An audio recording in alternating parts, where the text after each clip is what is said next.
Metals అంటే ఏమేమి వస్తాయి? ఐరన్, ఇంకా స్టీల్, కాపర్, గోల్డ్, సిల్వర్.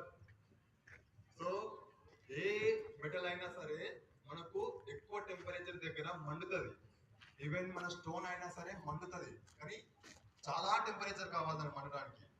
ఏంటంటే ఇప్పుడు స్టోన్ గాలి ఇక్కడ పెట్టామనుకో, దాని చుట్టూ మంటేసినా మండదు. దానికి ఒక 2000-3000 టెంపరేచర్ ఉండాలండి, సెల్సియస్ టెంపరేచర్ ఉంటేనే మండుతుంది. అదే మన ఐరన్ కానీ గోల్డ్ కానీ వీటికి కూడా, ఇప్పుడు గోల్డ్ ఉంది, మనం తీసిన తర్వాత బిస్కెట్ లాగా మార్చాలంటే వేడి చేసి కరిగిస్తేనే అలా అవుతుంది కదా. మనం ఏదైనా మెటల్ కరిగిన తర్వాత లిక్విడ్ లాగా ఉంది, అప్పుడు పోయి మనం ముట్టుకుంటే చేయి కాలిపోతుంది కదా. సేమ్ అదే విధంగా అలాంటి ఫైర్ అయినప్పుడు అలాంటి వాటిని మనం క్లాస్ డి ఫైర్స్ లో తీసుకుంటాం. క్లాస్ డి ఫైర్స్ లో మెటల్స్ ఉంటాయి. ఓకేనా? మెటల్స్ అంటే ఏమైంది చెప్పండి ఒకసారి.